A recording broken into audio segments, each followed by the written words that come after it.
اللہ اللہ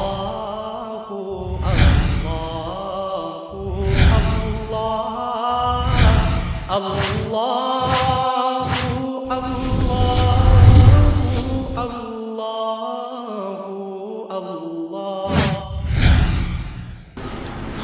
میں سوچ رہا تھا کہ آخر وہ کون کون سے بنیادی وصف ہیں جن سے یہ انقلاب برپا ہوا ہے۔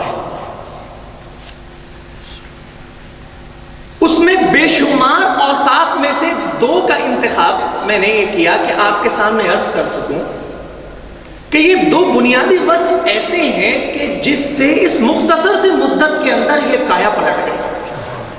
اور بھی بہت ساری صفات ہم شمار نہیں کر سکتے، اتنی ہیں جناب رسول اللہ صلی اللہ علیہ وسلم، لیکن بنیادی دو، ان میں سے ایک ہے آپ علیہ السلام کی نرم خوئی، تحمل و برداشت اور رحم دلی۔ یہ حضرت صلی اللہ علیہ وسلم کا ایسا وصف تھا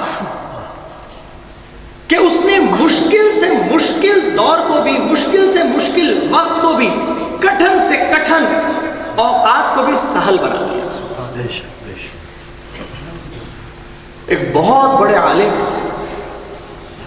علامہ نور الدین ہیثمی رحمہ اللہ، ان کی کتاب ہے مجمع الزوائد، علماء بیٹھے انہیں جانتے ہیں، مجمع الزوائد بڑا زبردست ذخیرہ ہے احادیث کا۔ اس میں ایک واقعہ نقل کیا ہے۔ نبی کریم صلی اللہ علیہ وسلم تشریف فرمائے، ایک نوجوان آیا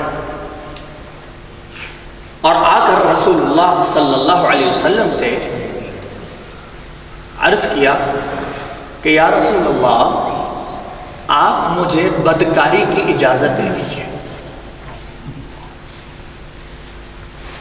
ذرا تصور کیجئے کس کام کی اجازت مانگی جا رہی ہے کہ دنیا کے تمام ادیان اور مذاہب جس کی شناعت پر، جس کے برے ہونے پر سب متفق ہیں، بدکاری کی اجازت کس سے مانگی جا رہی ہے؟ تاجدار دو عالم محمد مصطفیٰ صلی اللہ علیہ وسلم سے، کہ جن کے آگے فرشتوں کی بھی گردنیں جھک جائیں، جن کی عفت کے آگے فرشتوں کی گردنیں جھک جائیں، اس ذات اقدس سے اجازت مانگی جا رہی ہے۔ بدکاری کی یا رسول اللہ اجازت دے دیجیے۔ اور کوئی ہوتا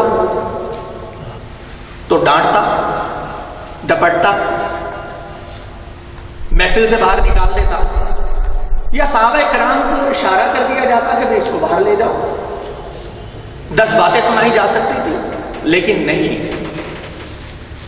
وہاں رسول اللہ صلی اللہ علیہ وسلم کو اس نوجوان کی زندگی ہلاکت کے گڑھے میں گرتی ہوئی دکھائی دے رہی تھی اگر یہ عمل کر لیا۔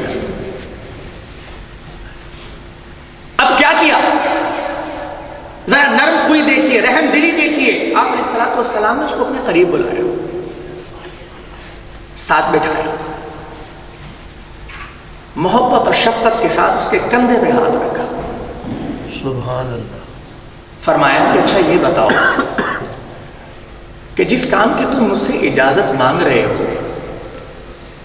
اگر یہی کام کوئی تمہاری والدہ سے کرنا چاہے تو کیا تم اس کو برداشت کر لو گے؟ عرض کیا یا رسول اللہ، یہ تو ہو ہی نہیں سکتا، یہ میں کیسے برداشت کروں؟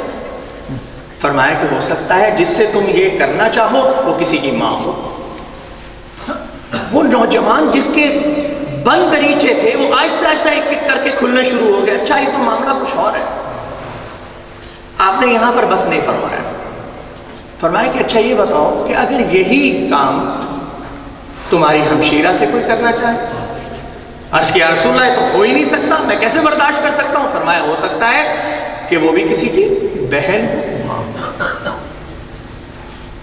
وہ نوجوان جس کو آپ علیہ السلام اس انداز سے اس کو تربیت اس کی کر رہے ہیں کہ اس کے بند دریچے ایک ایک کر کے کھلنے شروع ہو گئے، اور صرف یہیں پر بس نہیں فرمایا، رسول اللہ صلی اللہ علیہ وسلم نے اس کو دعا دی اور فرمایا کہ اللہم طہر قلبہ، اے اللہ اس کے دل کو پاک بنا۔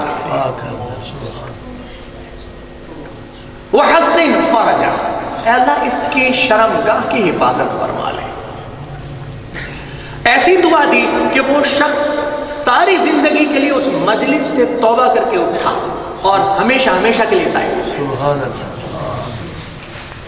عرض کر رہا ہوں رحم دلی، نرم خوئی، تحمل و برداشت، کیسے کیسے مواقع سامنے آئے آپ صلی اللہ علیہ وسلم، لیکن یہ ایسی صفت تھی جناب نبی کریم صلی اللہ علیہ وسلم کی کہ اس نرمی نے، رحم دلی نے بے شمار مواقع میں اللہ تعالیٰ نے اس کی وجہ سے آسانیاں پیدا فرمائی۔